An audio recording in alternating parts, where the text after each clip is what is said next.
شروع اللہ کا نام لے کر جو بڑا مہربان نہایت رحم والا ہے۔ بے شک انسان پر زمانے میں ایک ایسا وقت بھی آ چکا ہے کہ وہ کوئی قابل ذکر چیز نہ تھا۔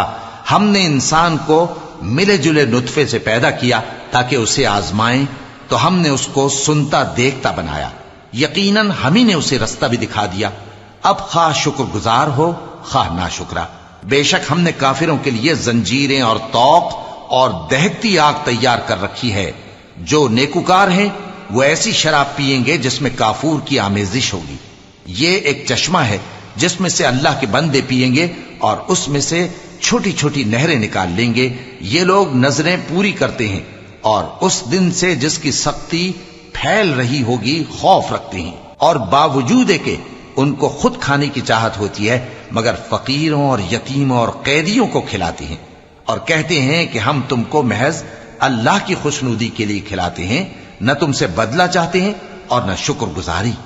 ہم کو اپنے پروردگار سے اس دن کا ڈر لگتا ہے جو چہروں کو بگاڑنے والا اور بڑی سختی والا ہوگا۔ چنانچہ اللہ ان کو اس دن کی سختی سے بچا لے گا اور تازگی اور خوشی عنایت فرمائے گا، اور ان کے صبر کے بدلے ان کو بہشت اور ریشمی لباس عطا کرے گا۔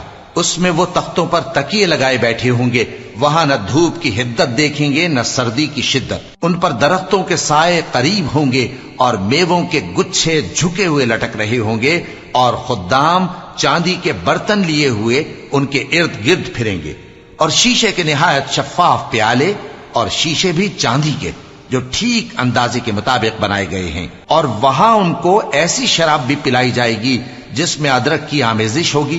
یہ بہشت میں ایک چشمہ ہے جس کا نام سلسبیل ہے، اور ان کے پاس لڑکے آتے جاتے ہوں گے جو ہمیشہ ایک ہی حالت پر رہیں گے۔ جب تم ان پر نگاہ ڈالو تو خیال کرو کہ بکھرے ہوئے موتی ہیں۔ اور بہشت میں جہاں آنکھ اٹھاؤ گے کثرت سے نعمت اور عظیم الشان سلطنت دیکھو گے۔ ان کے جسموں پر دیبا اور اطلس کے سبز کپڑے ہوں گے، اور انہیں چاندی کے کنگن پہنائے جائیں گے، اور ان کا پروردگار ان کو نہایت پاکیزہ مشروب پلائے گا، فرمائے گا یہ تمہارا صلہ ہے اور تمہاری محنت ہمارے ہاں مقبول ہوئی۔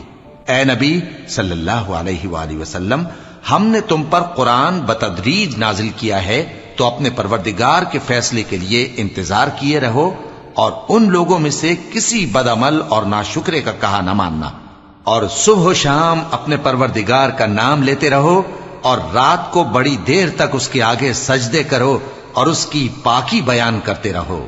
یہ لوگ دنیا کو دوست رکھتے ہیں اور قیامت کے بھاری دن کو پس پشت چھوڑے دیتے ہیں۔ ہم نے ان کو پیدا کیا اور ان کے جوڑ جوڑ کو مضبوط بنایا، اور اگر ہم چاہیں تو ان کے بدلے انہی کی طرح اور لوگ لے آئیں۔ یہ قرآن تو نصیحت ہے، جو چاہے اپنے پروردگار کی طرف پہنچنے کا راستہ اختیار کر لے، اور تم کچھ بھی نہیں چاہ سکتے مگر جو اللہ کو منظور ہو۔ بے شک اللہ جاننے والا ہے، حکمت والا ہے۔ وہ جس کو چاہتا ہے اپنی رحمت میں داخل کر لیتا ہے، اور ظالموں کے لیے اس نے دکھ دینے والا عذاب تیار کر رکھا ہے۔